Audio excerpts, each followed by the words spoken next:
Holy f***, let's start this video. We're recording now. Okay, I guess right off the top, let me just say, terrible week of takes for Kian, okay? Just season-long takes, absolutely f***ing terrible week. Anthony Richardson might get benched last week, and I might be actually okay with that. I called that. Yeah, you did, but it didn't happen mid-game, though. It should have. It should have. Okay, yeah, it should have. We'll get to that. This guy stinks. Andy Dalton, after I just praised him last week for what he was doing with the offense, put up 7 points against the Commanders' defense. I know they're coached by Dan Quinn, who's a good defensive coach, but still, put up 7 points, looked like absolute dog shit. That's bad. Gardner Minshew got benched for Aiden O'Connell a few weeks ago, came back in this week because Aiden O'Connell got hurt, and Gardner Minshew threw 3 picks. He's just like Oprah. He throws to everybody. Yeah, he really does. It was a bad week for Keaton Takes, though. It's a good week for Cletus Takes. It was a good week for Cletus Takes. I said, just before we were recording this, I did say that the Browns are currently trying to tank right in front of our eyes. And I was like, I bet you they bring up someone from the practice squad to start over Jameis Winston because Jameis Winston's going to win him too many games. Kian didn't even hear me say that, and he looked at his phone. He was like, "Oh, the Browns signed Bailey Zappi," and Here we go. That was literally in perfect timing. And then also, I said whenever Russell Wilson starts, George Pickens is going to be a top 15 receiver in the league. Yeah. That take is hitting. Yeah, Cletus. Through 1 week. Yeah. We're up and down here, that's for sure. Yeah. Cletus, you even led in for picks this week. Wait, no, you didn't. I tied with. That's right, yeah. Yeah. 13, a solid 13-7. Cody and Cletus, solid. Not bad. Carson was above 500 this week. He was. We'll get into that Just next completely week. abnormal this week. Yeah. We'll get into that next week. So I don't know what ideas we got for intro music, but Cody went off roading. I did. Dirt on Did a little dirt on my wheeling. boots. Dirt on my tires. Might have a little dirt on my boots. Did a little wheeling with Carson. Yep. Carson in the Jeep, me in the buggy. Well, Did some hill killing, some ripping, some crawling, some climbing, some mudding, fishing. hunting every day. I don't know the rest of the word. I don't listen to that. That ain't my style. No. Hanging on a dirt road. Laid back. I don't know the words. I don't either. These They mumble. like super hick It country all kinda songs I don't slurs know. together. Yeah. You need to think of it. Oh, shoot. You just need like 3 seconds of intro music. It's really all we do. Okay, I got you. I looked up some lyrics to "Dirt on My Boots" by John Party. Respect to John Party. Who? Oh, Party. John Party, yeah. Okay. Ready? Yep. Might have a little dirt on my boots, but I'm taking you uptown tonight. Might have a little mud on my wheels, they're gonna shine with you up inside. Gonna hit the club, gonna cut a rug, burn it up like the neon lights. Might have a little dirt on my boots, we're gonna dance the dust right off them tonight. F*** yeah. Doesn't say that, but That was an ad I think he lib. said that in a concert once. Probably once or twice. Welcome back to Last Off Sports Talk. This is episode 47. Yeah. This is our NFL Week 7 review. I'm joined by Keaton Crop, Cletus Smith. I'm Cody Crop.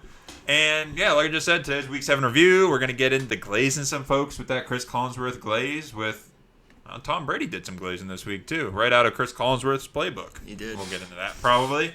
And yeah, so let's get right into it. Some pretty decent college games this week. Some upset games, some exciting games. College is always off the rails, seemingly. yeah, you really don't know what to expect week to week. Ever. So this week, we talked about the Indiana game, previewed that one. Indiana ranked 16th at home, absolutely blew the brakes off of Nebraska, 56-7. Made that fake Patrick Mahomes, Dylan Raiola look like shit because Dylan Raiola ended up throwing 3 picks. It's not even like That's just like Patrick Mahomes. Just like Patrick Mahomes. Yeah. He's got that down pat. He watches Patrick Mahomes and he always I'm going to do that. yeah. And he did. It's not even like the Indiana offense was great either. I mean, they were kind of balanced all around. Curtis Rourke, their quarterback, threw for 189 yards. They brought in – it was such a beatdown that they brought in their backup too. Taven Jackson threw for 91 yards himself. They ran the ball for over 200 yards.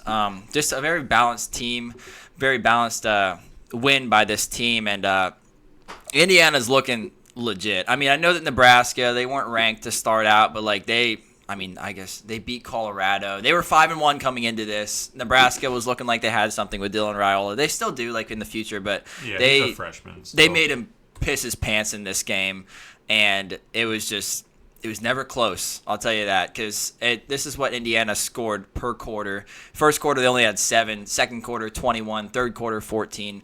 Fourth quarter, another 14. They were just beating the piss out of them, honestly, man. And let me just go check the time of possession. No, they only had the ball for 27 minutes, and Nebraska had it for 32 minutes. It's just that they were scoring fast, scoring quick, just up and down the field. We don't have to touch on too much of this game because it was such a blowout. But I think that the one takeaway from this is that Indiana is a true contender in my book. What they move up to this number week? 13. Up to 13. Good, you got that pulled up. That's perfect. Up to 13 this week. They're right in the running for the college football playoff. Still 7-0. They got some tough games coming up, though, because they are a Big Ten team. So coming up here, they have Washington is going to be, that's this week. Be a tough matchup. Michigan State, they should be okay there. Michigan, it might be a little bit tough. We're seeing that Michigan is not a playoff team, but still a very good defense there. And then they're going to play Ohio State, which is going to be the true test. Yep. That might be what knocks them out of playoff contention altogether. But if they can stay undefeated up until then, the committee's going to have to make a decision there. Yeah, because Indiana. I mean, like teams like Ohio State, Georgia, Tennessee, LSU, Clemson, they all have a loss already. Yeah, because I mean, yeah, exactly, and I mean, like you can argue that Indiana hasn't played the very good teams sure. this They don't year, play but the same schedule. here are the wins so far this year: 31-7, 77-3, 42-13, 52-14, 42-28, 41-24, 56-7. So they're doing what good teams should do. Crazy. Beating up on the weak teams. Exactly. Yeah. So they haven't played anybody good, but they're doing what they have to do. So. Yep. Alabama lost to Tennessee. Tennessee was at home. Tennessee beat them 24-17. This was a super exciting, close, just a great upset game. This was it wasn't incredibly high scoring, but just the atmosphere of Tennessee there was electric. And this was one of the better SEC games that you could watch. These are just both SEC rivals, obviously. So, Tennessee struggled pretty bad in the first half coming out. Offenses were sluggish. Yeah, interceptions, fumbles, missed kicks, and Tennessee didn't have anything in the first half. And I think Alabama had maybe 7 or something like that. I'd have to look. It doesn't matter. But Tennessee's defense was the shining star as far as keeping them in this game, and they continued to be the shining star the whole way through, and I think is what eventually won them the game. So, like I just said, they only allowed 7 points to Alabama in the first half, and then they come back second half.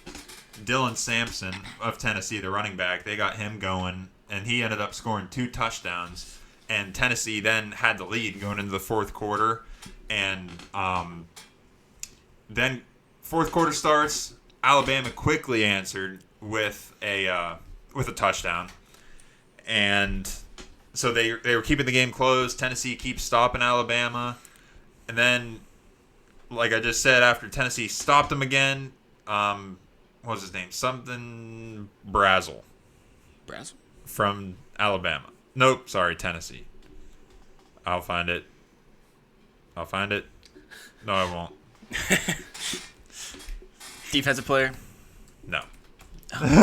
That's my bad. Anyways, Brazel had an amazing catch. Chris Brazel. Yeah, Chris Brazel. Wide receiver. He had a beautiful catch. Iyamaliava had he dropped a dot right in Brazel's bucket, and that put Tennessee back on top, and then Tennessee's defense continued to stifle Alabama the rest of that game, and then eventually sealed it with an interception. So, like I just said, Tennessee's defense won this game for them. Heupel and Tennessee improved to 6-1, and they moved all the way up to 7 from 11, and they're looking like a super legit team, a legit problem. They did just lose to Arkansas before their bye a couple weeks ago. But, I mean, to come back and beat Alabama like this and look like you did, and their defense is absolutely, stifling, like I just said, it's a really good look for them. And Alabama, I think there's a lot of worry around them right now, as there should be. This is the first time Alabama has had more than one loss entering November since 2007. Jeez. So there's some worry there for Alabama, and Alabama drops to 5-2, and they are dropping.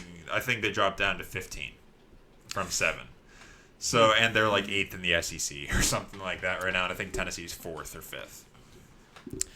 All right. Well, we'll move on to. So I just mentioned Michigan, talking about Indiana. But Michigan lost to number 22 Illinois. It was 21-7 in Illinois. Michigan, it's the same thing. It's probably going to be the last Michigan game we're going to cover this season because they're now 4-3 and out of the playoff race for sure. Mm-hmm.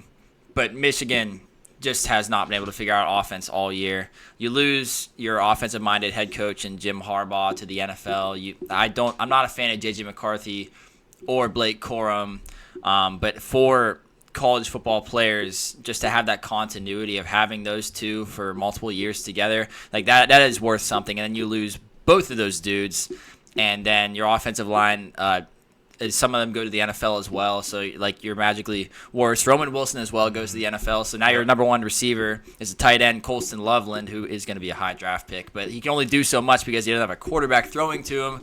So they only scored 7 points because they just have not been able to figure out the offense all year long. And Illinois, they were actually outgained by Michigan. Michigan had 322 total yards, and Illinois had 267, just because Illinois won the turnover battle. Mm-hmm. Michigan had 3 turnovers on the game. Illinois was just capitalizing, and they didn't have to do a whole lot. Scored 21 points, held Michigan to 7, won the game like that. Luke Altmaier only had to throw for 80 yards. Crazy. Like I said, there wasn't a whole lot of offense in this game on Illinois' side because they didn't have to do a whole lot. So Michigan's out of it for sure. Illinois, a nice win for them against a defense that Michigan's defense is legit, even though their offense is shit. But Michigan moves up to, what do they move up to now? Michigan. Not Michigan, Illinois. Illinois, my bad. At 20. Yeah. Illinois is at 20, yeah. So I guess they only moved up 2 spots, so the committee is kind of seeing, okay, Michigan's kind of shit. Yeah. But not a whole lot more to say about that game. No. And another one here that we can kind of get through pretty quick. It started off pretty exciting. LSU beat Arkansas 34-10. Another SEC matchup this week.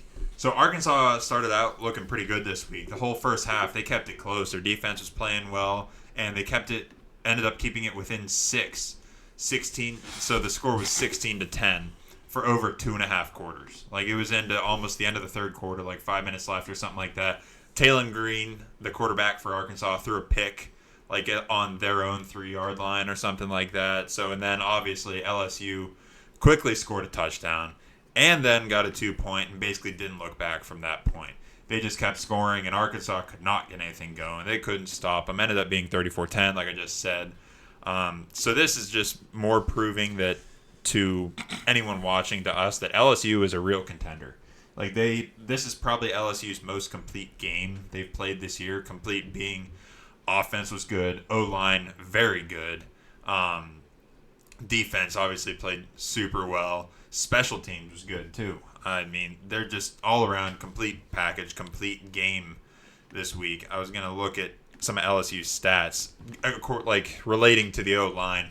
Caden Durham, LSU's running back, he rushed 21 times for 101 yards and 3 touchdowns. Like, they couldn't stop the guy. And receiving, like CJ Daniels was 7 for 86, Kyron Lacey 6 for 49. So LSU is just complete, and Nussmeier threw for 233 yards. So LSU is looking like a real team. They are now 6-1, and they actually stayed at number 8. They kind of stayed put where they are, but a lot of good teams ahead of them. But they're a real contender. Arkansas did not look good coming off their bye after beating Tennessee right before their bye. They just got beat bad, obviously, by this LSU team.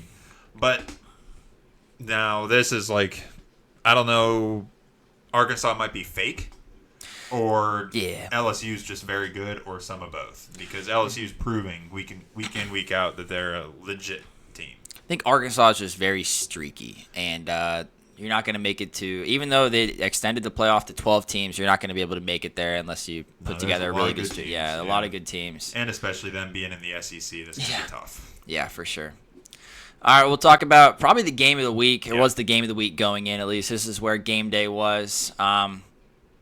So Georgia, the Bulldogs, they went into Texas, and they beat them 30-15. Honestly, that score is closer than the game really ever felt. Because going into halftime, it was 23-0 Georgia, and then after that, Texas scraped up 15 points in the third quarter, and then Georgia just put the dagger on them in the fourth.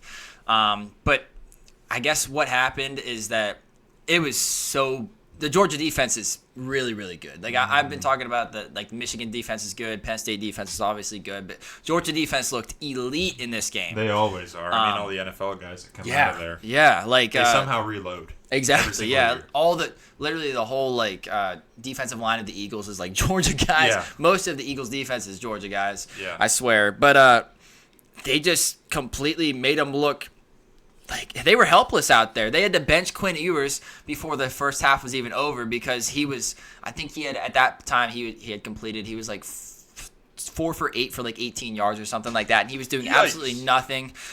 So they threw in Arch Manning. Arch Manning went 3 for 6 for 19 yards, so he didn't do a whole lot better. So after halftime, they put back in Quinn Ewers. They did put together a few drives, a few touchdown drives so that they could get some points on the board there in that third quarter. And they did hold Georgia to 0 in that third quarter, but then Georgia came back and, as I said, put the dagger on them. Carson Beck didn't even have a good game. Went 23 for 41 for 175 passing yards, 0 touchdowns, 3 interceptions. This was really just the Trevor Etienne game is what this was. Travis Etienne's younger brother, transfer from Florida. He had 19 carries, 87 yards, and 3 touchdowns on the ground. And then through the air, he added another 3 catches for 23 yards. And it was just, so what I learned from this game is that, so going into the week, Texas had 2 offensive tackles, so their left and right tackles on their offensive line. They were both projected to be drafted in the first round of the 2025 NFL Draft. Their names are Kelvin Banks and Cameron Williams. They're Kelvin Banks Jr. and Cameron Williams, and they looked absolutely terrible in this game. So, and Quinn Ewers did as well. So, not only did that tank the draft stock, well, maybe not tank, but at least give a little effect to the draft stock of those guys, but it had to have raised the draft stock of a few dudes named Jalen Walker, who went absolutely crazy in this game, number 11. He was the guy who was causing havoc all game long. He had 3 sacks, 7 pressures, 3 quarterback hurries, 1 quarterback hit. Another dude, defensive tackle, number 52, named Kristen Miller, had 5 pressures in this game. And another guy, Michael Williams, another defensive tackle, number 13 of Georgia. He's going to be drafted really high, too. He had 4 pressures and 2 sacks in this game as well. So they were just causing havoc all game long. And this Georgia team, it's surprising that they lost to Bama now that, I feel like every week in all levels of football, college and NFL, we learn more and more every week about these teams.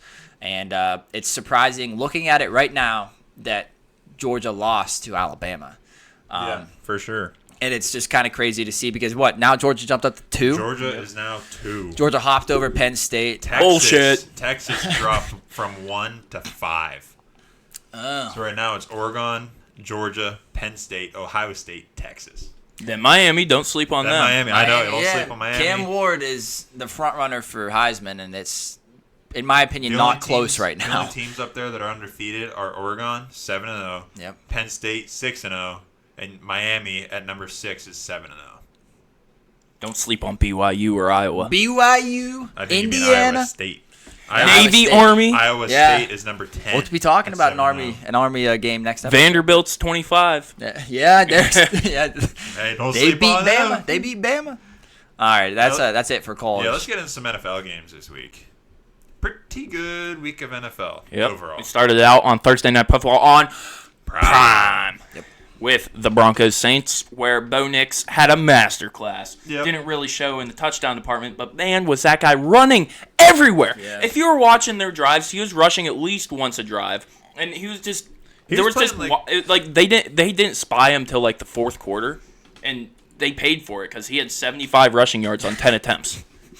What white quarterback does that? None of them. That's not even like college Bo Nix. That was just like Bo Nix doing whatever he wants. Yeah, he was just big chilling. He's like, I can do this. Let's just do it. Yeah, and then he was like, even if I turn the ball over, they don't have an offense because... Right, we'll get it back. Yeah, because Spencer Rattler over there is just going to fumble or throw a pick. Or actually, he didn't throw a pick, but he's just going to fumble like that where they had that or fumble. Throws the fumble 6 in one... anyways.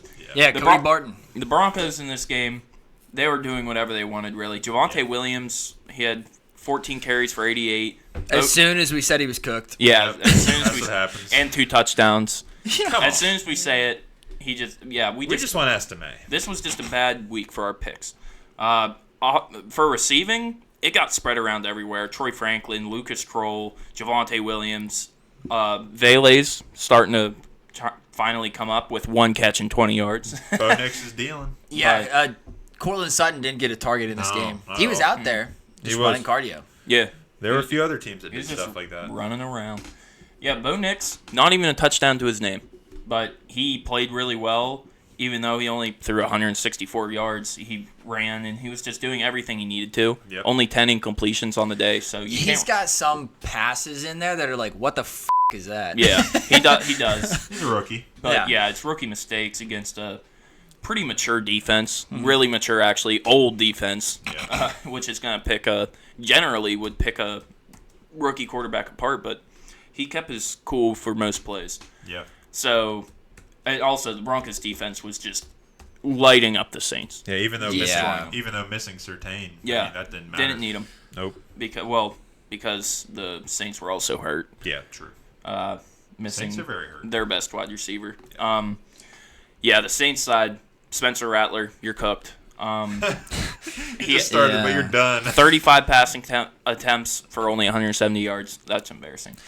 Gives you a little bit more respect for Derek Carr. Yeah. I know you were behind the entire game, but Alvin Kamara, only 7 touches. Yeah, What are we that's doing? a problem. What are we doing? Yeah. And, ugly enough, he only had 1.4 yards carry. But he also had like a few tackles for loss because their O-line. Their O-line was just so dog shit. Yeah. Offensively, Cedric Wilson had a touchdown. That's about it. Cedric Wilson.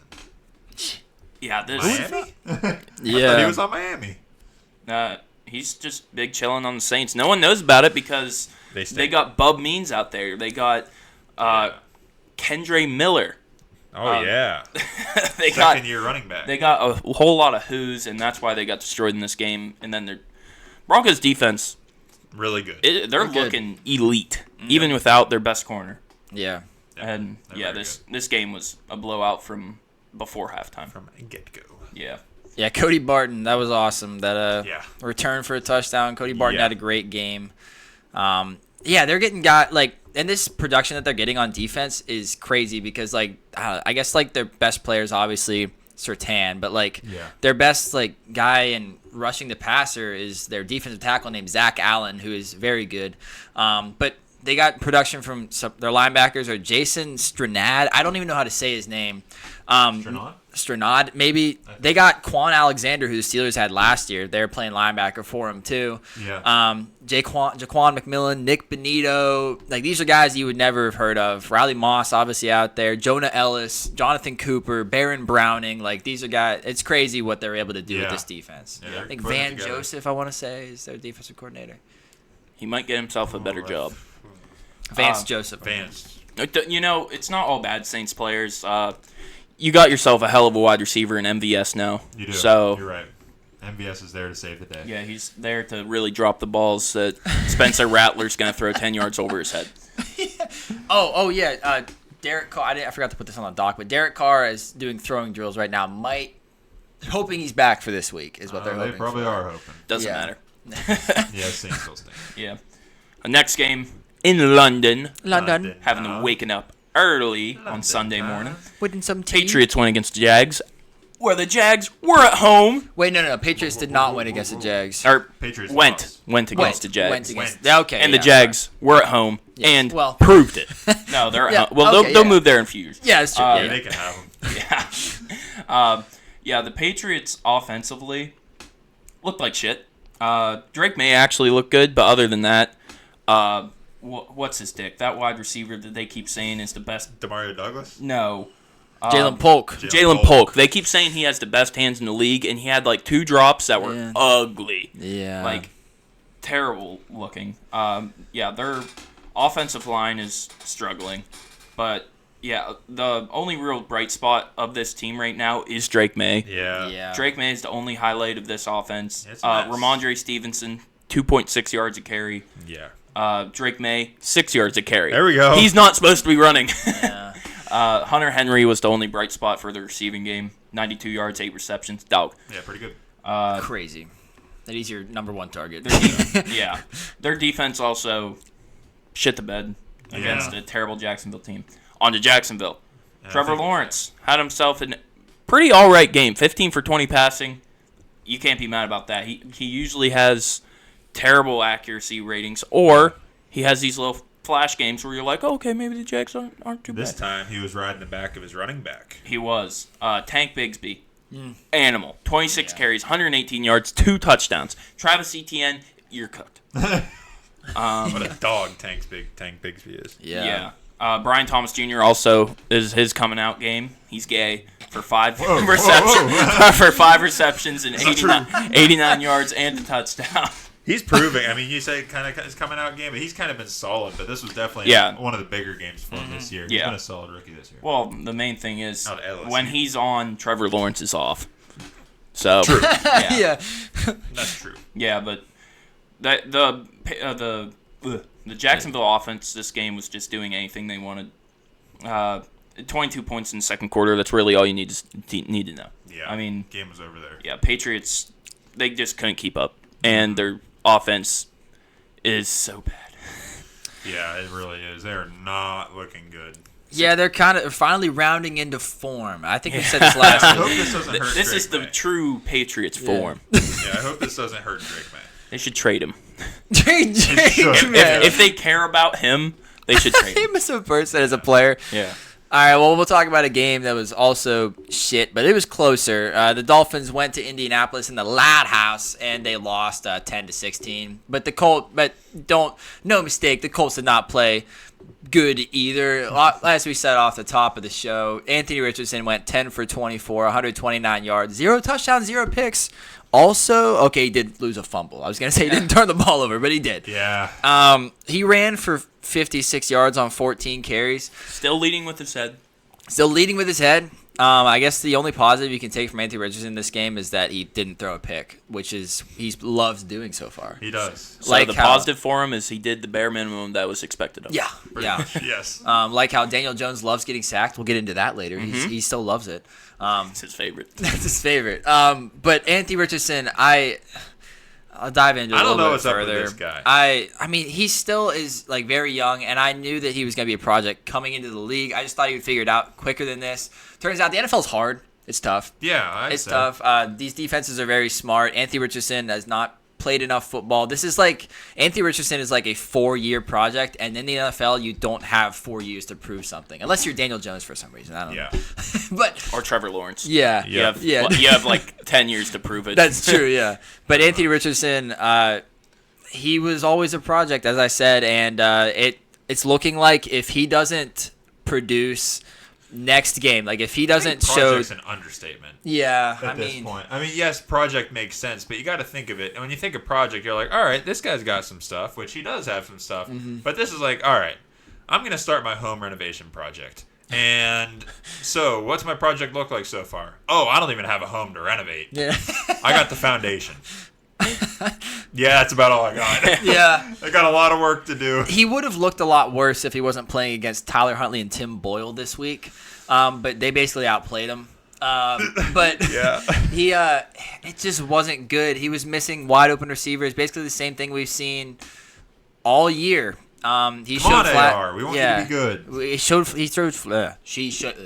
Wow. Easy for you to say. He showed Dang. flashes in week 1. And then it's like he's been getting hurt, and then we haven't really seen the flashes since. So it's not looking good, as I said off the top of the show. And, if he plays bad next week, I think he might get benched for Joe Flacco because this Colts team is 4-3. The They're in contention. They're in contention because not with the Jaguars are shit. Titans are shit, but the Texans are only 5-2 because they lost this week.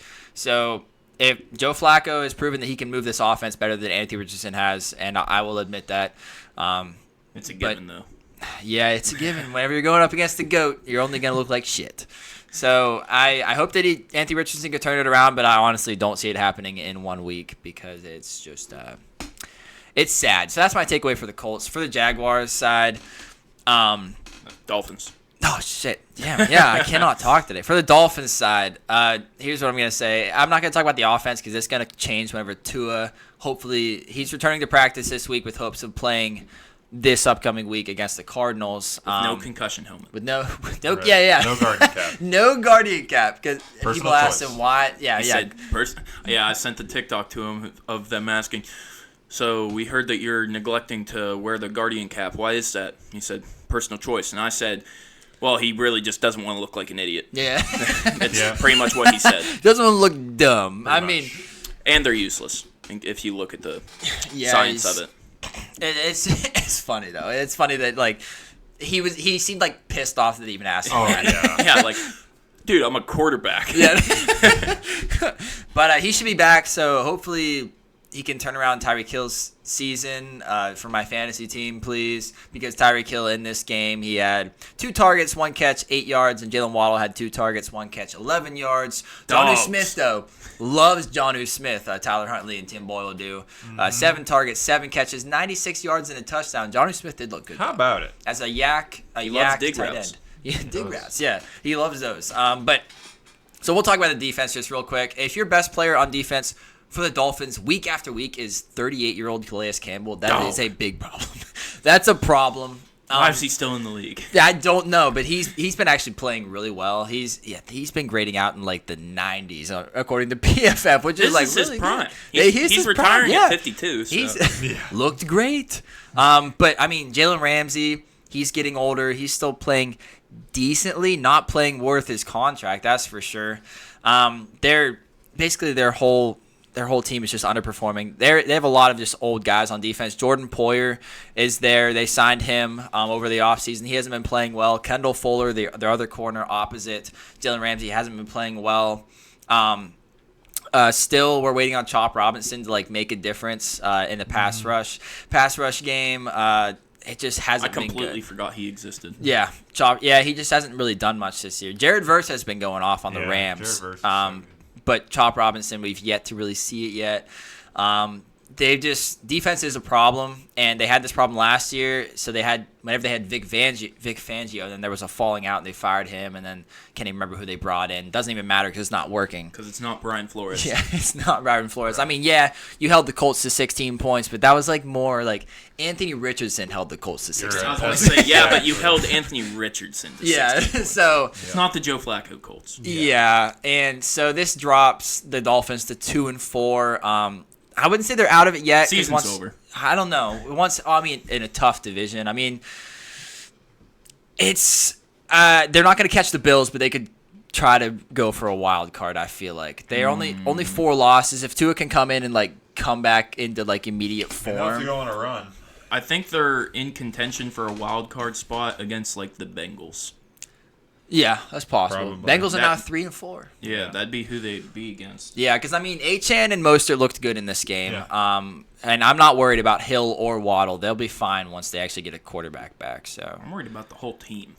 the Dolphins, They just have bad morale right now. they do. They're down in the dumps. Yeah. they really Very are. bad morale. Yeah.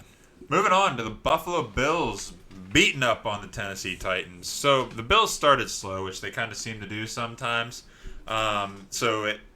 That kind of helped make it look like Rudolph was trying to cook in the first quarter too. Like Rudolph was throwing all over the First quarter, place. he looked kind of good. He looked really good, but then the Bills got into the second half, woke up, and recovered 2 fumbles from the Titans, and it was all kind of downhill from there for the Titans. The Bills just kind of woke up and they're like, "Oh, okay, we're gonna be good. I got Amari Cooper out here. I'm just gonna." He doesn't even know the routes. Yeah, right. Yeah, Keon Coleman showed him how to get his first I saw touchdown. that. That's great. Yeah, it's pretty cool. So, yeah, that's basically the short of it. Is the Bills just beat up on the Titans, but going more into depth, like Amari Cooper was signed last week. He's still new to the team, but had a lot of involvement this week. And if anything, this game's tough to judge because Tennessee Titans are the Tennessee Titans. They aren't a great competition to go up against. But what it showed this game was Cooper was really good for people like Keon Coleman. I mean, Keon Coleman had a standout game this week. Keon Coleman ended up with 4 receptions for 125 yards and 7 targets too. And Amari Cooper had 4 for 66 himself. Khalil Shakir had 7 for 65. Kincaid had 52 yards. So, I mean, it seems like someone like Cooper, like we all kind of wanted to go there, really just opened up this passing game for Josh Allen. So they all looked really good. Like I just said, they had a bunch of them. And Ray Davis, my guy's picking up. Some of it might have been garbage time, but we won't talk about that because he was still running good. I mean, he's a completely different style than James Cook. Mm-hmm. He's fast, shifty, and more complete. Yeah, he's a more complete back. James Cook he's not a true bruiser, in my opinion, but he's kind of more of that role. He doesn't have as many tricks in his book as someone like Ray Davis does. Yeah. But Ray Davis had 41 rushing yards and a touchdown this game on 5 carries. He looked really good. So their whole Buffalo's team this game was just, they were clicking. They were on one. And yeah, that's why I want to talk a little bit more about Ray Davis just because we both loved the guy coming out. Yeah. He was our RB1 in the class. Yep. And I know I loved him. I'm sure you did too, just because he coming out just could do so much. Yeah, he could be very talented. He could be that bruiser. He could be the receiving back. He could be the scat back. He could make you miss. He can run through you. It's amazing what Ray Davis can do, and finally he's getting the chance to kind of show that. Yeah, I'm super glad he is. So the Bills' defense too, they had a very good game too. They had forced fumbles, sacks. Hamlin had another interception from Rudolph, and yeah, so Bills' What a revival. What a revival. That's funny. True. He should not be playing. I don't know. He's playing really well. The whole Bills team in general is playing really well. On the Titans side, like we just said, Rudolph was looking pretty good. I mean, he had some decent throws in there, and really wasn't completely terrible. He had 1 interception. They moved the ball with him. Yeah, they moved the ball pretty well, but they obviously still don't look super great right now, especially their defense. But it's kind of concerning. In their receiver room, obviously their rushing room is not great, but their receiving room, Calvin Ridley had 3 for 42, and he's supposed to be your star receiver. He had 9 targets, but you got 9 targets, you got to kind of do something with it. And DeAndre Hopkins only had 1 target, and he had -2 yards. So I don't really know what's going on over there, but that's kind of concerning in that room. And the Titans now 1-5. Toast. Yeah, they're toasted, unfortunately. Now, with our luck, they're going to come out and blow somebody out of the water. Yep, they're making the playoffs. Yeah. They don't look good right now. Right, yeah. That's a safe thing to say. Yeah, exactly. Or earlier in this year ever. You're right. They haven't looked good yet. Yeah. All right, moving on to the Bengals-Browns game, where the Browns actually, for whatever reason, kept it close. But the main thing in this game was Deshaun Watson got hurt. Tore his Achilles. If you watch the playback, you can watch it snap all the way up into his knee. It's gross. Very, very visually appealing. Fans loved it. Ratings through the roof. People are terrible. Yeah, well, they probably want to see wins. Yeah. Joe Burrow in this game, he was pretty damn good. 180 yards, 2 touchdowns, 0 interceptions. It's what you ask out of the guy. Did enough. The main reason they didn't really score much is because the Browns' defense actually came alive. Yeah. They finally, after 7 games, came alive. Last year, their first defense in the league. Now they're probably bottom 20, but they're finally coming back to their last year form. Chase Brown in this game, 15 carries, 44 yards, dog shit. He was getting run stuffed. T. Higgins, 4 for 82, and a touchdown. He's their leading receiver. Jamar Chase, 5 for 55 and a touchdown. That's pretty much all that they did. That's pretty much everything. Yeah. That they didn't do anything else on offense. All they were able to do that the Browns couldn't was get it in the end zone. Onto the Browns side, yeah, Deshaun Watson Only 128 yards before he got hurt. Didn't do anything else. That's pretty much been his stat line all year. Yeah. A few yards, no touchdowns, no interceptions. Yeah. He's just there. Yeah. Pretty much. Then, for whatever reason, it boggled my mind. I looked up at the screen. Didn't even know that Deshaun Watson got hurt yet because I was watching Red Zone and they don't show shit. Whoa, don't do Chris Hansen like that. I mean, Well, maybe if they did a better job. it's no Sunday ticket. No, it's not Sunday Right, ticket. yeah. I looked up and I was like, the hell's DTR out there for? Yeah. And then We thought they were trying to tank. Why are you taking Deshaun Watson? Then I looked at my phone, saw Deshaun Watson's Achilles rupture into the stratosphere, and I was like, is Jameis hurt too? I was like, no.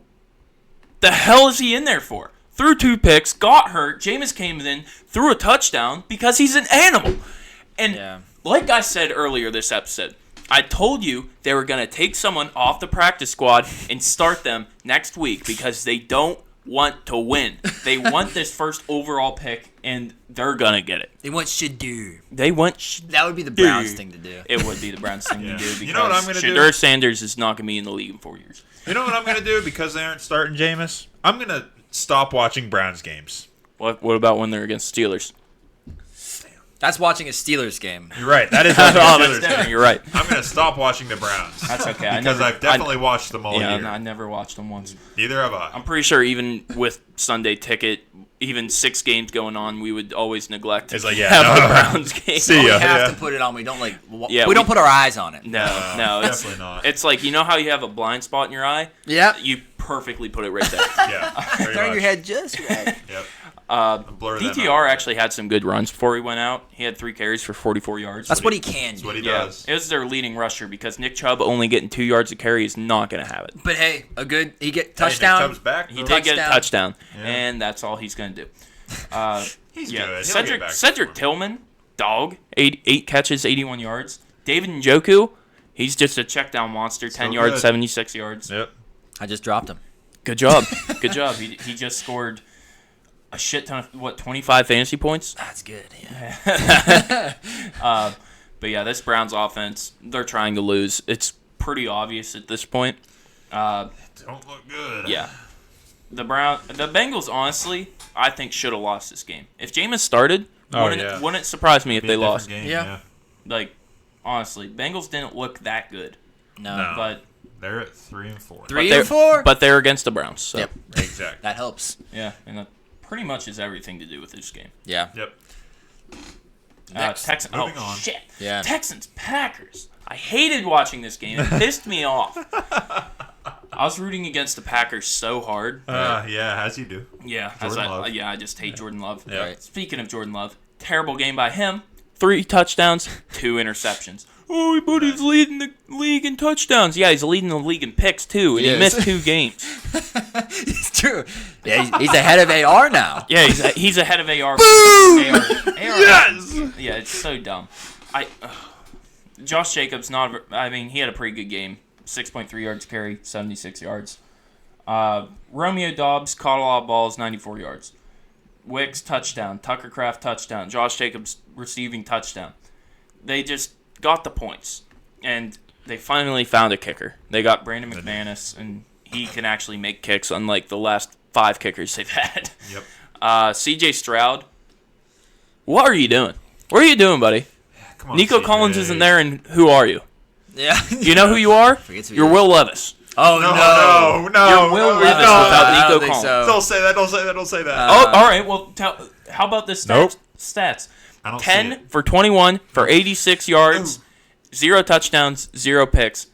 He's Will Levis. Come on, CJ. So 29 dropbacks on the game for CJ Stroud. He was pressured 15 times, sacked 4 times. He's pressured over half the time, Dang. which is absolutely crazy. Yeah. The offensive line, like going into last year, the Texans offensive line they've never looked good on paper. It's a bunch of nobodies that somehow looked good last year.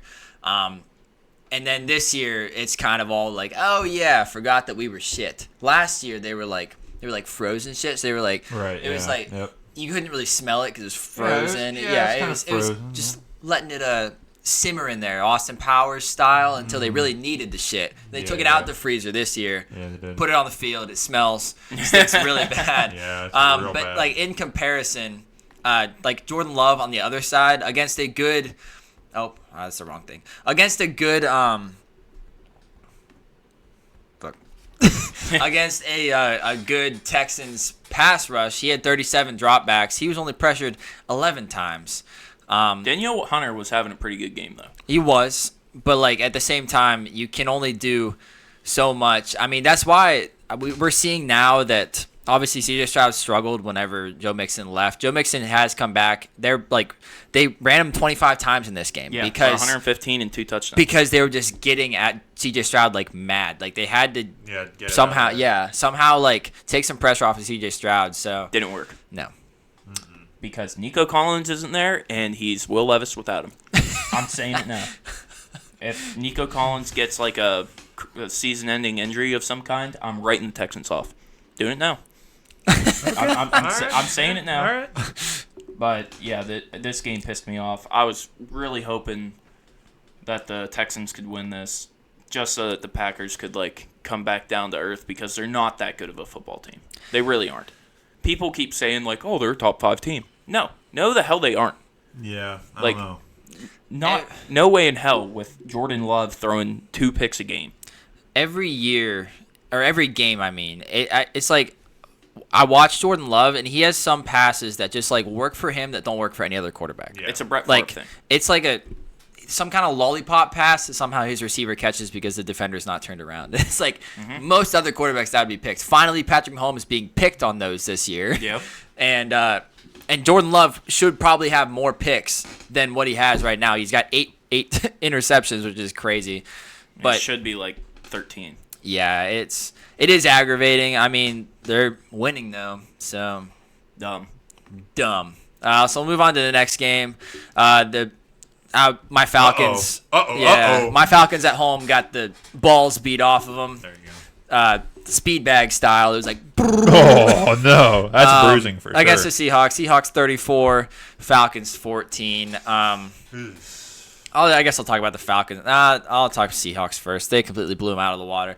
I got a hot take because I've been very impressed with Geno Smith this year, which I was hoping that I wouldn't be because I'm a Sam Howell guy, and now I'm worried about Sam Howell's future because Geno Smith has looked good. So here's a hot take of mine. I mean, I know that C.J. Stroud has looked bad. I kind of blame that on the offensive line. I still think he's a good quarterback, but so like I know that C.J. Stroud is a good quarterback. I think that Geno is comparable to C.J. Stroud. I would say I'd say they're like same tier, like methodical, accurate, smart, composed, knows how much air to put under the ball, does everything right. Geno Smith, watching Geno Smith it's like Bob Ross painting happy little clouds. It's not like obviously it's not something exciting that you want to watch like all the time, but it's like every once in a while it'll calm you down. It's like, hey, that's how it's supposed to be done. That was a really good analogy. That was really good.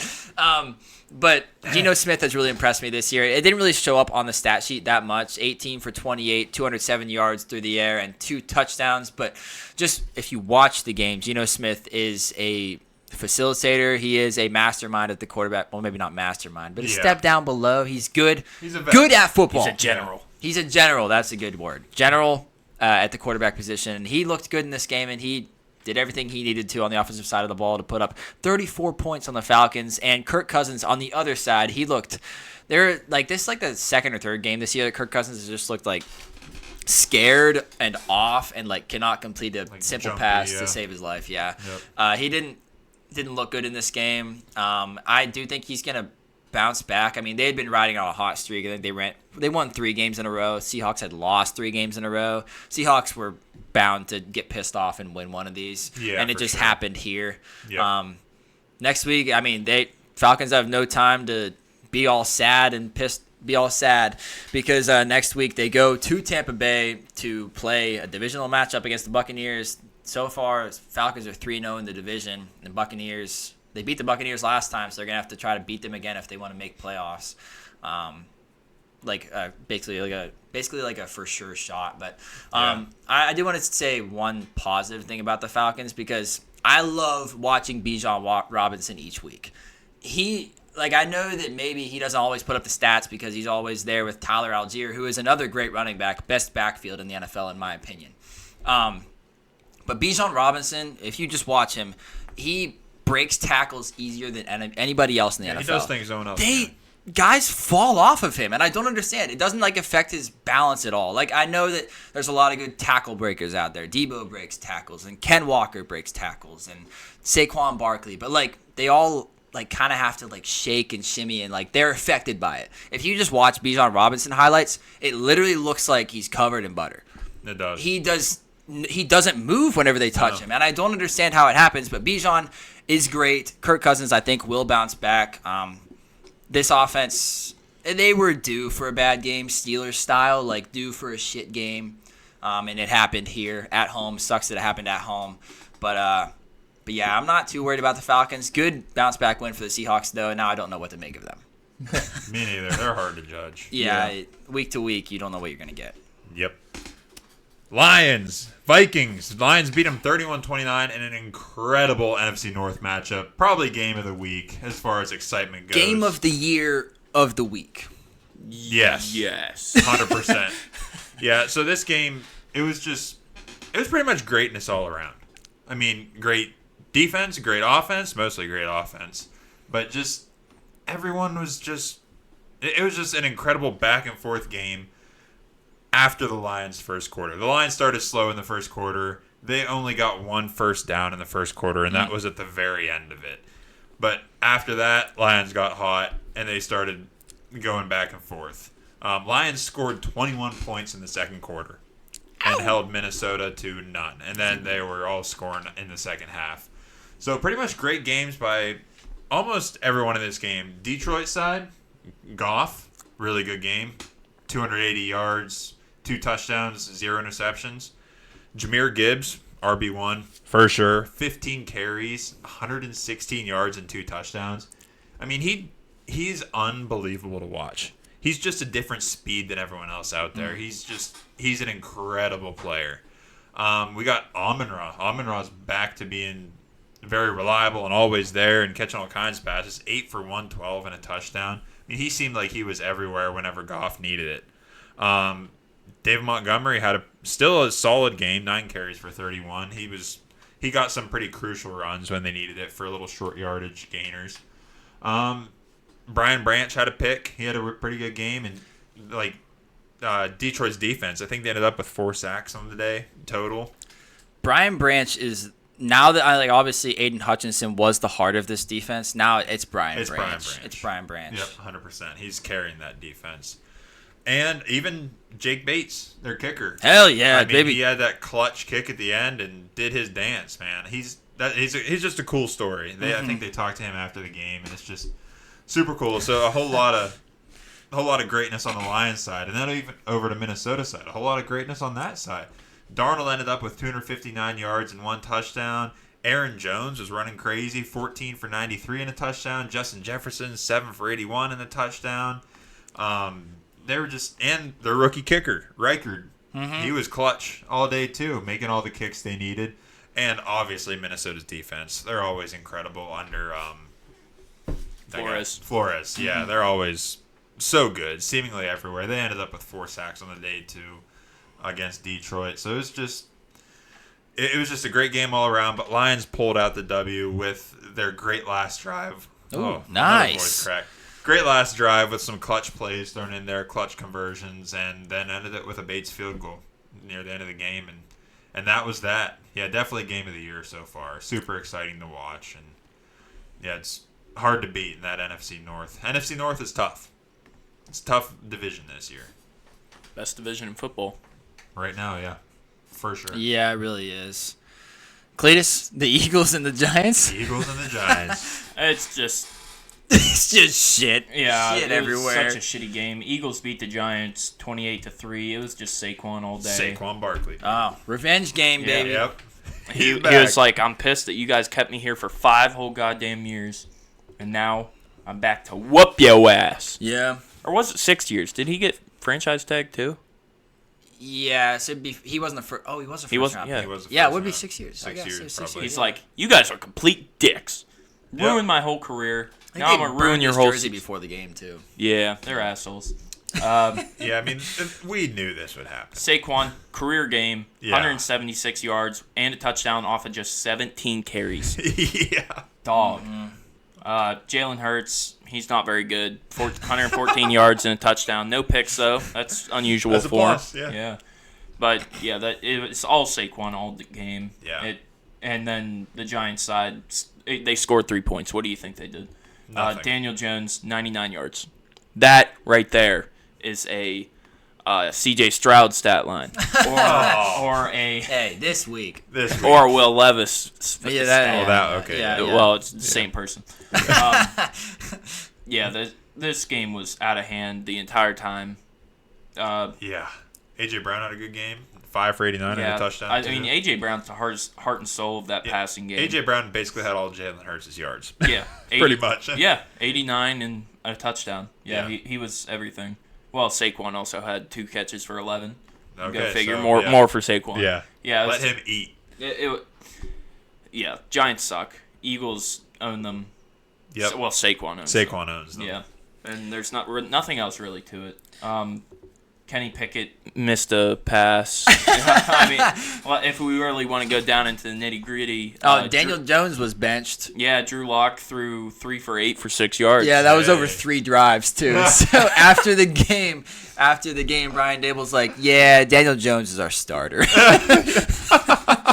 But the Eagles defense finally did something now against a Giants offensive line that lost their best offensive lineman in Andrew Thomas, who is an all-pro year after year. They had 8 sacks.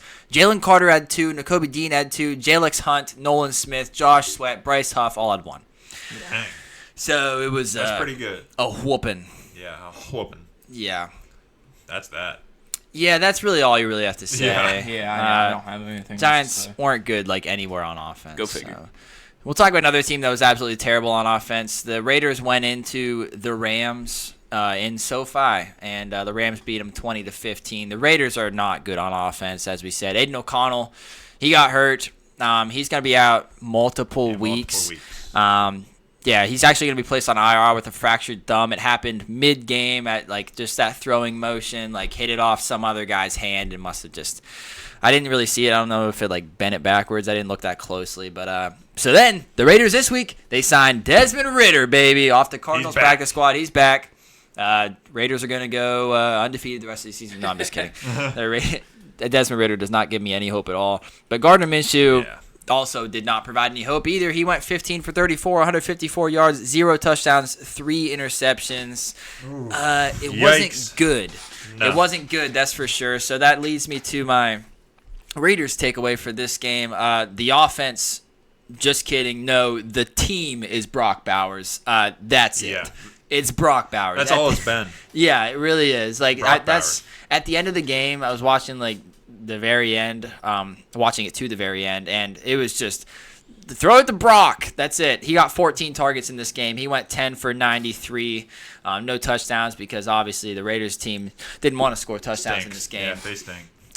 They did the old Boswell, I'll just kick 5 field goals for you guys. Without the Steelers defense. Yeah, without the Steelers defense. Yep. But Raiders are in trouble. Obviously, they were before this game, but this game proved it even more. Not that Aiden O'Connell was saving them by any sense, but it just shows it's hard to win in the NFL, especially if you don't have good players. At least they have a good kicker. They do have a good kicker, Daniel Carlson, much better than his brother, who missed an extra point for the 49ers. Yep. We'll talk about the Rams. The Rams are still trying to get people back. They're still trying to make something out of nothing, and it was enough to beat the Raiders in this game. Stafford didn't even play that well. He went 14 for 23, 154 yards, and 1 interception. Kyron Williams, he's getting hit in the backfield almost every single play because the offensive line is also non-existent. It was. Their leading receiver in this game was Tyler Johnson in terms of receiving yards. 4 receptions, 57 yards. Tutu, baby. 6 catches, 51 yards. They're still very hurt. They are still very hurt. And my takeaway for them is that basically you have no idea what you're going to get from this offense week to week from the Rams. Cooper Kupp is projected to be back this week, but he's also allegedly on the trading block. Oh, not great. Yeah, so because this Rams team they are 2-4. This was their second win of the season against a bad Raiders team. So maybe McVay's starting to see like, okay, maybe we just need to Rebuild. overhaul this thing. Stafford's not getting any younger. It might just be time for him to retire off into the sunset, ride his donkey or whatever he rides, and just go retire. Yeah, I don't know. His burrow. He's done having coffee with Cooper Kupp. Yeah, I mean, Cooper Kupp might be back this week, and maybe the Rams turn the whole thing around. I don't doubt McVay. Don't want to doubt McVay ever. Or Stafford. And then Puka is his 21-day practice window off of IR is going to be open this week, so they have 3 weeks to activate him. If not, he's on IR for the rest of the year. He shouldn't be on IR for the rest of the year. I haven't heard anything about that. But Puka, Cooper, maybe coming back. Koopa, maybe coming back. They might be back, and the Rams. Brother. But the Rams, I don't know what the rest of the season. We still don't know. Don't know what the rest of the season is going to look like. Yeah, I can't give you any answers there. So that's about it for that. Yeah. But Kyron is doing everything he can to keep this offense humming, Pretty and much. it's not humming. It's not like a hum. It's more of like a moan. Yeah, it definitely is. Not a comfortable moon. No, it's not like yes. Yeah, that's the Rams offense right now. Yeah. Yeah. That was a good depiction. Yes.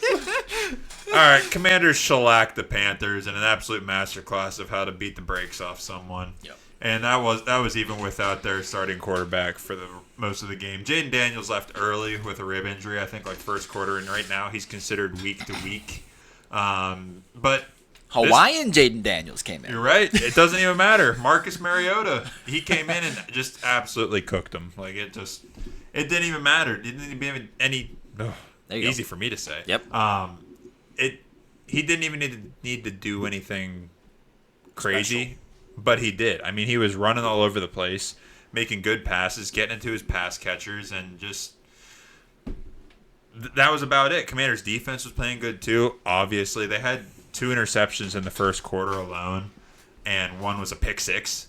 So Yeah, by an edge rusher, Dante Fowler Jr. yeah, so that was basically how the game started, and you pretty much saw how it was going to go. But I don't think anyone really expected the Commanders to cook them that bad with Mariota. But he was dealing. I guess when you're against a bad defense like that, and you're proving to be a good team, like we talk about, or at least I talk about, good teams you ought to beat up on the bad teams. And they certainly did.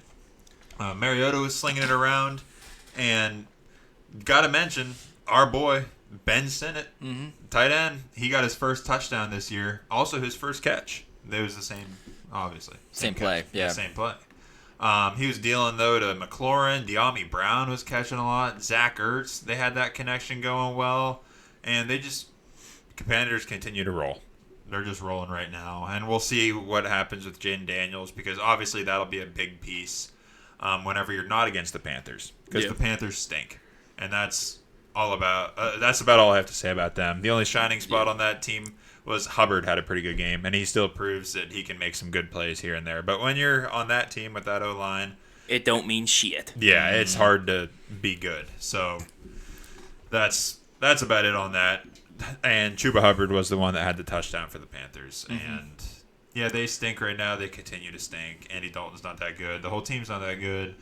And the Commanders are proving to be better than we thought. Yep. On to the running back game of the week. Chiefs versus 49ers, where the dog shit Chiefs beat the dog shit 49ers. Yeah. That's it, yeah. Yeah, pretty much. Patrick Mahomes, 0 touchdowns, 2 interceptions. Brock Purdy, 0 touchdowns, 3 interceptions. He's just a little bit worse. Yeah, this game was absolutely awful to watch. If you watched it, you were pulling your eyeballs out of their just sockets and squishing them. Not if you like Patrick Mahomes rushing. He's so good. Yeah, they're okay. I hate them. They're like the Chiefs' offense stagnant. What it felt like. Like it was not good. They had like 2 plays that actually meant something. One was a McCole Hardman rush for like I don't know, like 20 yards. Yeah, 20-yard touchdown. Yeah, and other than that, it was like Kareem Hunt 2 touchdowns. Patrick Mahomes had 1 rushing touchdown that was dumb. Well, it was dumb. He just stick hit this guy. Yeah. Kind of murdered him. Made this guy look like he wasn't even there. Made him look silly. which I think may have been scripted. Because no defender's going to allow that out of a pussy like Patrick Mahomes. Yeah, Malik Mustafa, the guy he trucked, is like a big guy. He's like a safety built like a linebacker. Yeah, he's like 240. He's big. But he's heavy. That's the guy that I showed you who has no neck. No neck. Yeah. No neck. Yeah. The rookie safety. I was like, that's bullshit. Noah Gray was their leading receiver, if that means anything to y'all. Yeah. Travis Kelce's still quiet. They what's his stick? Juju went out early with a foot injury or something. I don't even think he played. I don't think he played at all. I don't think he even started this game. Oh, no, he didn't. No. Yeah, he was ruled out for it. And he's also ruled out for next week already. Yeah. Well, he's their best receiver right now. He had one good game, and he's like... Yeah. Let me just... One thing I don't get is why are they not targeting Worthy more? I don't know. Like... They should be. I know. They have Patrick Mahomes, the greatest deep ball threat of all time, and they have Xavier Worthy, the fastest guy to ever run at the combine. Mm-hmm. Let's just never use him. How's that sound? Yeah, I like it. Except on little shovel pass deals. Yeah. The Chiefs' defense is so damn good. So good. Like, top 3 easily in the NFL.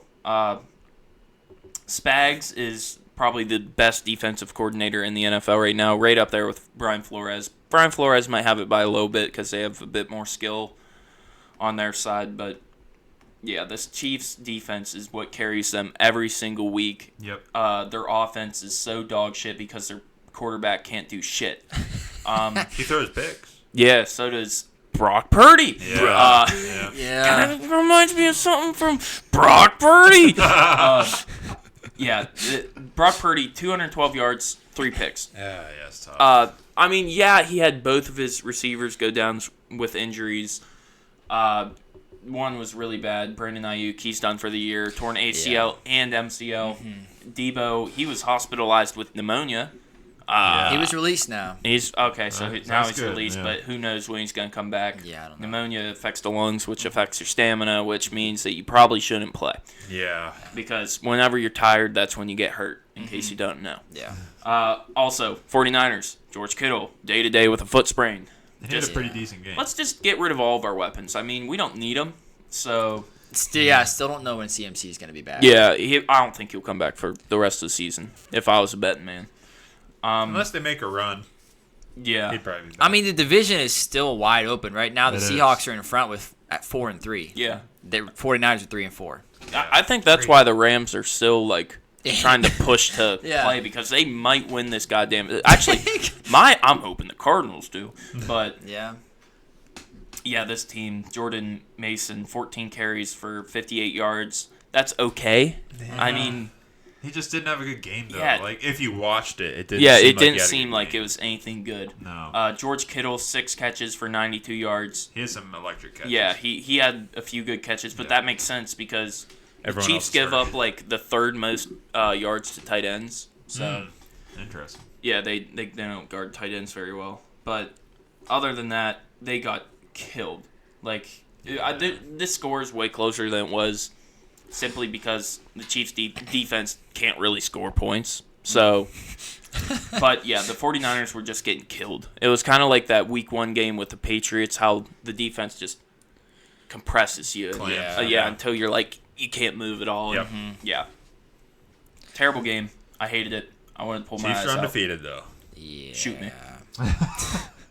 All right, moving to Sunday Night Football. The Steelers put a whooping on the Jets, and it was a little concerning at first for us Steeler fans. They started slow. We didn't know what it was going to look like with Russell Wilson since this was his first game starting Throwing for it the into Steelers. Yeah, just not. I'm sure everyone in the stadium and everyone at home, including me and probably Cletus and everyone that Steelers fans was like, all right, what are we doing here? I don't want to put Ross on a short leash, but like if you look like you did coming out, like we were just expecting more, which that's football fans. Yeah, the entire first half was not good offensively. Isaac was at the game, and he said after the first drive, everyone was chanting Justin Fields in the stadium. I'm sure. Yeah, I'm sure they probably were. But yeah, so Steelers had a super slow first half, and their defense struggled against the Jets' offense in this first half. the Jets were up like 13 to. I forget. But anyways, they struggled in the first half. But at the very end of the first half, Beanie Bishop got a pick. I think it was Beanie Bishop at that point. It was late in the second quarter with like a minute some to go. Yeah, it was 15-6. That's what it was. Yeah, 15-6. And then they went right back down the short field and a beautiful throw to George Pickens. Beautiful catch to get him back to 15-13 going into halftime. And second half they come out. Steelers offense started clicking. Russ started feeling it. Najee Harris is running well. And Russ seems like he's just decided, as probably we all hoped he would, that just, hey, I'm just going to throw it to George Pickens. There's a 75 to 85% chance he's going to catch this ball. He's like, I used to throw 50-50 balls. Now I throw 80-20 balls. Yeah, like George Pickens has to be like one of, if not the best contested catch receiver in the league. I think so. Yeah, I think he is the best. I agree. He has to be. It used to be DK, but he can't catch. He can't catch. Like some of these passes that Pickens caught this game, they just don't make sense. He is the best ball tracker in the league. Yeah, if nothing else, he can track the ball like no other. Like it can get tipped 5 times and he still comes down with it. Yeah. And the announcers said it a lot about. They were talking about Russ's deep ball and like the touch he has and the angle, and like they said They said it a lot, but like it's true. Yeah. Isaac was in the top, like the nosebleeds, pretty much. Yeah. And he said the moon ball was like level with him. I was like, that is ridiculous. I'm sure it probably looked that way because it is a different throwing angle from someone like Justin Fields. Yeah. Like Justin Fields just throws it different, but this just works for George Pickens a little better. So yeah, they started going, and obviously the Steelers defense picked it up, and they didn't let the Jets score at all in the second half. They didn't score nothing. It ended 37-15. Steelers win. Beanie Bishop. Yeah, Beanie had another pick in the second half. They had some sacks, another blocked field goal, which Steelers special teams is going insane right now on special teams, blocking kicks and punts and all that. Like they should have had 2 blocks. Yeah, that was not leveraged by Minka. Not at all. Even the announcers agreed, which is sometimes rare. Bullshit. Yeah, and so Steelers special teams and that coordinator they have. Oh, I forget that his old name. guy. He looks like he always has a shit ton of gum. Yeah, he looks like an old like boxing coach. He reminds me of Mick off of Rocky. Yes. Yeah, that's what he reminds me of. Get him, Mick. Danny, get him, Rocky. I always forget his name, which I feel so disrespectful because he's so good for the Steelers. Danny Smith. He has that special teams like jumping right now. Yeah. Well, I guess literally jumping, but like they're so good. They've blocked like I forget the stat, but they've blocked so many kicks over the past weeks. Obviously, we all see it. And yeah, they just held them scoreless the rest of the game, and Steelers stomped their way to 31 unanswered points. Blew them out of the water. Steelers are looking after that rough start. This Jets defense is still supposed to be good. Yeah. So for the Steelers to pick them apart like that, Steelers are looking like a complete team right now. Like they look pretty well rounded everywhere. We didn't really hear T.J. Watt's name this game, and we really haven't been. But I think that's literally just because he wasn't needed, and he's drawing all the attention. Yeah. Which is letting people like Highsmith Beanie Bishop. Yeah, Beanie Bishop and everyone like that just go to work and just get to the quarterback. And so Steelers are looking very complete right now, and they're looking like a good team. Jets obviously have their concerns. Devontae Adams, they obviously got the ball to him, and he had some good catches as we expected, and I think that's only going to get better. I don't see how it could get worse. I'm not concerned with him at all. But as far as I'm not really concerned about Jets offense as much as I am the Jets defense because they're supposed to be good, and for the Steelers to score 37 points on them, a little bit concerning. Oh, Isaac Grinnell, special guest. Wow. Speaking of someone that was mic's at the not Steelers plugged in. game. Okay. The mic's not plugged in. Anyways, do you want to give a take on the Steelers game since you were there? We're just finishing up on it. Aaron Rodgers looks washed. Okay. He misses the Packers organization. Probably does, yeah. Wonder what At this team point, he cheers for. Well, anyways, Steelers are now 5-2, tied with the Ravens for the AFC North. Don't look now. Steelers are looking hot. This was the most. This was like, if you could picture like in your mind a Russell Wilson game, this was literally it. Like, didn't look good for a good chunk of the game, and then like he throws some moon balls that just like hit. That's just And, kind of like- a Steelers game, too, because they were running it well, too. Naj Yeah. had another 100-yard game and a touchdown. I mean, this was just a good mix of everything that going on. They got it going on this game. Don't look now. Yep. And moving on to Monday night, the first game of the night was Ravens-Bucks. And I really had high hopes for this game. The first half was really good. Like, the Bucks were actually killing them. They had 10 unanswered points to start the game. And it all went downhill from there because the Ravens just started clicking on offense. Lamar Jackson ended the game with 5 touchdowns. Pretty good. To end the first half, I got up and just looked at the stats after the first half because Baker Mayfield ended it with a super ugly pick. Yeah, it was bad. It was just terrible to watch, and I was like, I'm just going to look at the stats of this one. And, it did not disappoint. It was exactly what I expected. Baker Mayfield didn't really do much after that. He just got some yards. But, I mean, his 2 best receivers did go out this game. So they really had to lean on the run game. Sad situation. Yeah. Rashad White, 10 carries, 40 yards, meh. Bucky Irving, 9 carries, 23 yards, meh. Yeah. They were using their running backs as receiving backs more than anything else. Bucky Irving, 3 catches, 54 yards. Rashad White, 6 catches, 71 yards. Whenever you don't have receivers left in the game, you kind of got to use your best players no matter what position they are. So that's what they're doing. They're making do with what they had. Rashad White, 2 touchdowns. Mike Evans had 1 before he went out. Bucky Irving had 1 on the ground. That's pretty much it for the Tampa Bay. Their defense looked terrible this game. They were getting cooked, except for the first drive and a half. But Yeah, it is now. oh, he's back. Isaac, Plugged welcome in. to the podcast. Hi, my name's Isaac. I used to be a part of this. Now I just work here. Now I just work here. I just own the facility now. Part owner. The Lamar Jackson, he is leading the MVP race right now, and it's for a good cause. 17 for 22 passing, 281 yards, 5 touchdowns. Dude is an animal right now. Yep. Dude, this Ravens offense is, in my opinion, the best offense in the league. Derrick Henry ran for Rashad another. Bateman. Rashad Bateman is an animal, dude. 4 catches, 141 yards, and a touchdown. Stallion, dude. And Derrick Henry, of course, running for an absurd amount of yards again. 169 yards On just 15 because carries. on 15 carries. Because why the hell not? Yeah. He's an animal. Age does not affect him. He just gets heavier and heavier because he gets fatter and fatter. Fine wine. He's like the fat Eddie Lacy that's still good. Yeah. Yeah. I like that. Like Yep. Lamar is the best NFL player right now. Right now? Yes. Yeah, that's probably it. But I still have zero faith in him in the postseason. I would agree with that. There's still no hope for him, but they had a crazy game here. They're really fighting for that number 1 spot in the AFC because I believe they already lost to the Chiefs, so they're pretty much playing on hopes and dreams right now. But And the Chiefs got an easy schedule the rest of the way. they do, shit. which is do. very They got unfortunate. the Panthers, I think they did the Jags, and their division. Yeah. They gotta play Bo Nix again. Yeah, They do.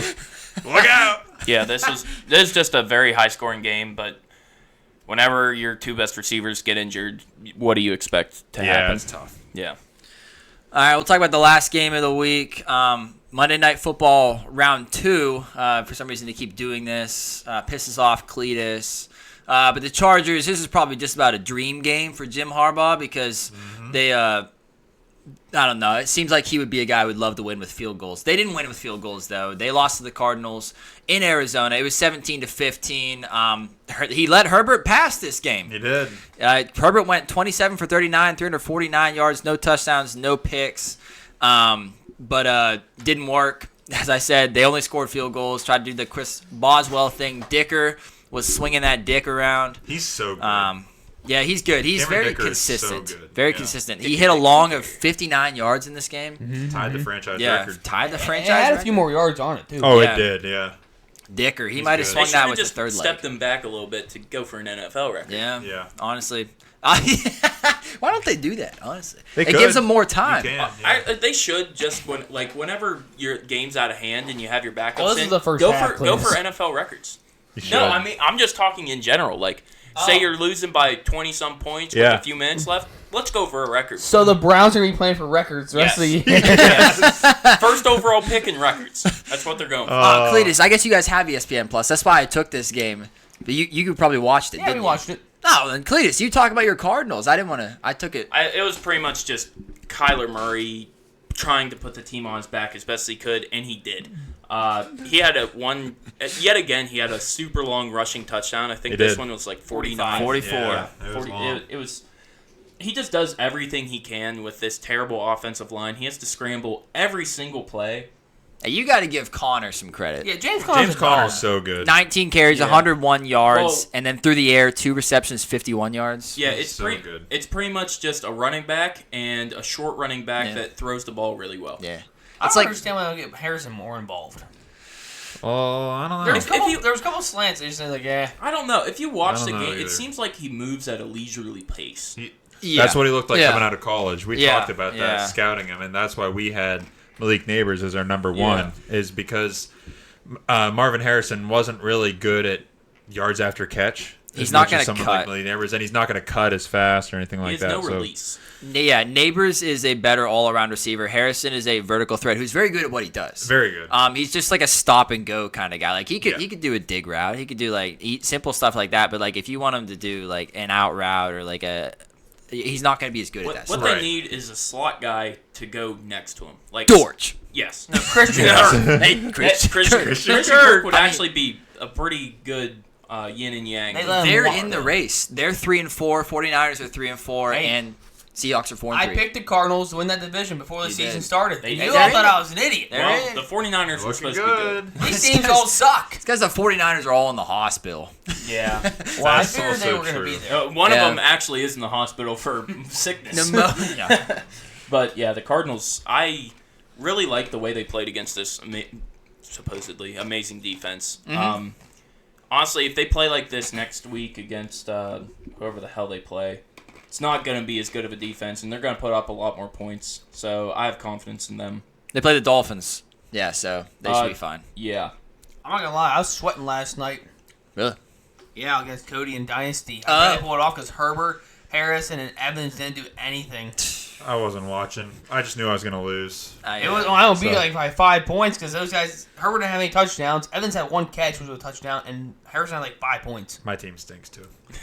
Your team's actually good. You just go up against good people. They That's just stink. That's what I had last year. I was well. pissed last night. I had like 5% chance to win in like every league, but I had every player that went off. I had Rashad Bateman. I had Rashad White. I had Bucky Irving. I had Dicker the kicker. I had everyone that went off, so I was supposed to lose by like 40. Yeah. But I ended up losing by only 10, and I woke up to that, and I was like, you gotta be shitting me. So close. I Yeah. had George Pickens on my bench in one league. I was so pissed. Yeah, that was tough. Let's glaze some folks. Yeah. After that Week 7 review. That Chris Collinsworth glaze. Who are we glazing this week? You both want to glaze someone? I'm going to glaze myself. Okay. Oh. Because I got that trade in Yahoo. You're right, yeah. Oh, wait, yeah, that's right. Go through. What was it again? What'd you get?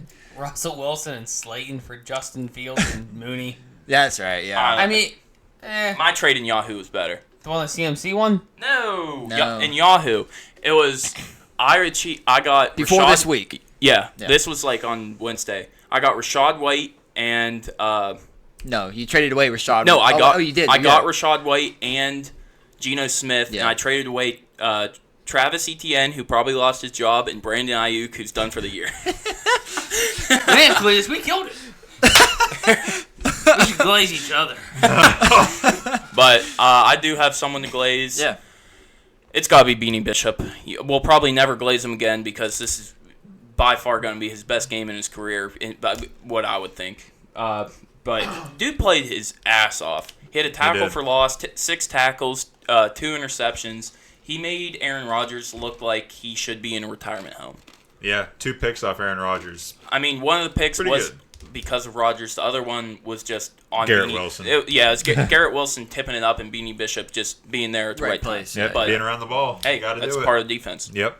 At least he caught it as a defensive player. Yeah, He he's caught not. it. He's not Tyrann Mathieu. You're Yeah. right. Isaac, you got anybody watching the week of football who had anybody you Who's want to good? praise? Come back to me. I didn't watch Okay. a lot of football. I was down. Right, right.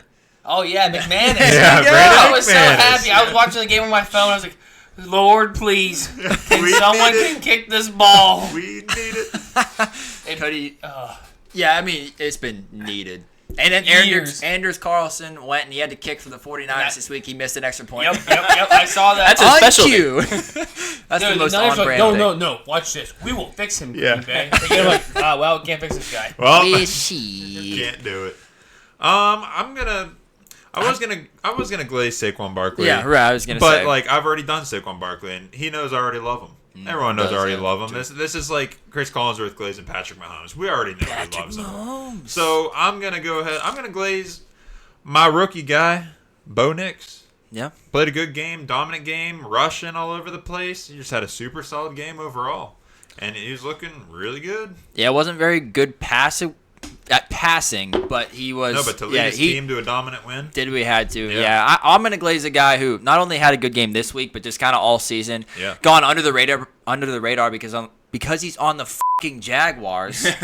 Brian Thomas Jr. is the wide receiver one on that team. I know Cletus loves Christian Kirk, but Brian Thomas Jr. on the year has over 500 Should yards. not be this way. It shouldn't be this way, but it is this way. Through Yeah. like he's had let's see, that's 5 games over 80 receiving yards Yeah, on the pretty good. year for a rookie who was questions coming out. It's like, is he just a fast deep threat? Can't do shit without Malik Neighbors. No, he's proving that he can do shit without Malik Neighbors and with shit around him. Yes. So Yes. Brian Thomas Very has been true. having one hell of a season. Honorable mention to Lamar, obviously. Lamar, of 5 course, touchdowns. Jameer Gibbs. James Yeah. Conner. Yeah, James Conner. So Derrick good. Henry. So Derrick- sick. Jared Goff. Saquon Barkley. Jared Goff. Goff. Yeah. Saquon, yep. He did go beat Minnesota. He Yeah. did. Yeah. Tough. NFC North. Jake Bates. Jake Bates. Yeah. Brandon McManus still. Brandon McManus again. 2 times 2. If Lot that of- man lot can of just glaze. kick the ball 50 and under, I will be happier than a gay guy at a hot dog factory. All right. Oh man. On that note, thank you guys for watching. Got any suggestions, feedback, comments? Let us know. Let us know in the comments. Let us know on our email, lastsportstalk@gmail.com. So anyways, thanks for watching. Oh, I always forget it because I'm a dumbass, but hey, turn on post notifications. Yeah. So you know when we post. I'm always going to be posting them on Thursdays. So, Yeah. but just so you get that little ding on your phone, Yeah, you get a little subscribe little and excited. Turn on that little bell. You see the notification, you get a little half chub. You get a little half chub, then you see my face, and it goes innie. Yeah. Yes. Well, you'll have that. Yeah, like, subscribe. Thank you guys for watching. Let's go Yankees. Ooh, I guess baseball is happening, but It's a World Series. We'll talk about who baseball cares? next Yeah, we'll talk about episode. baseball next episode. Catch us on the next episode 48. Thank you for watching. We'll see you in the next one.